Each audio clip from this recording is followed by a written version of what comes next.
The Zionists particularly, who were against anything that is to be done if they couldn't have the whole of Palestine and everything handed to them on a silver plate so they wouldn't have to do anything. It couldn't be done. We had to take it in small doses. You can't move 5 or 6 million people out of a country and fill it up with 5 or 6 million more. 5 or 6 million people out of a country and we had to take it in small doses. We had to take it in small doses. We had to take it in small doses. You can't move 5 or 6 million people out of a country and fill it up with 5 or 6 million more and expect both sets.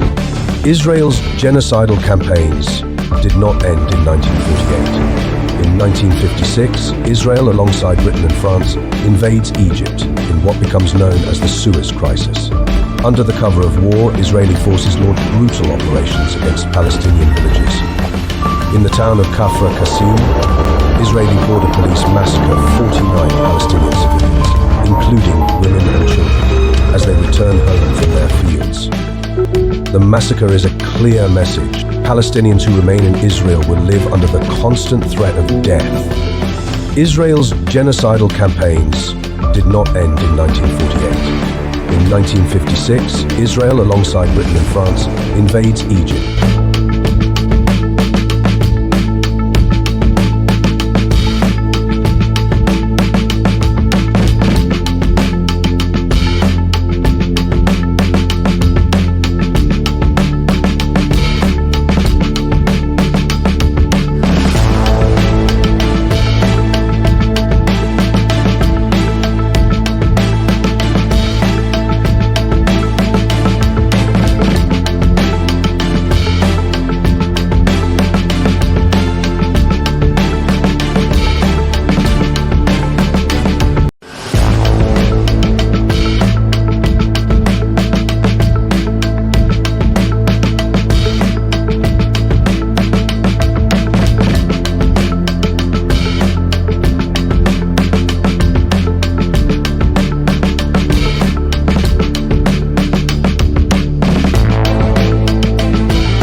Of these children that have been starved to death by our government and our army.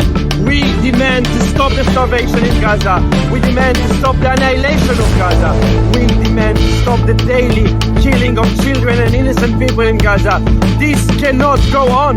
We are Israelis and this does not serve us. This only serves the Messianic people that lead us to our demise, because if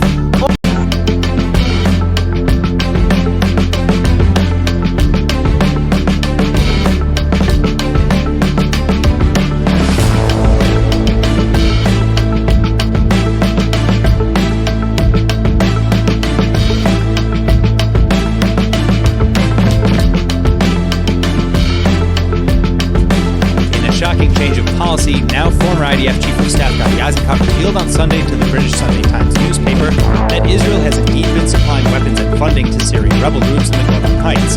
These claims have been made many times throughout the years, but this is the first time an Israeli official has confirmed such reports, and it came on the same day that Eisenkot admitted responsibility for striking, quote, thousands of targets in Syria as well.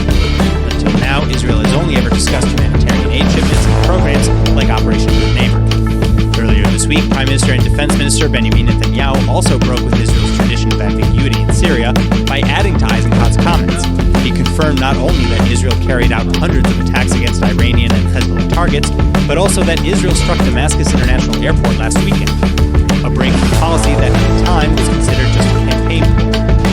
In his interview with the British Sunday Times, however, Eisenkot continued that the weapons shipments to rebel groups consisted of light munitions for self-defense, while a September report by Foreign Policy magazine quoted alleged Syrian reporters as saying Israel was arming and funding at least a dozen different groups to prevent Iranian and Iranian proxy forces from advancing southward. In fact, Foreign Policy wrote that Israel transferred assault rifles, machine guns, mortar launchers, vehicles, and more.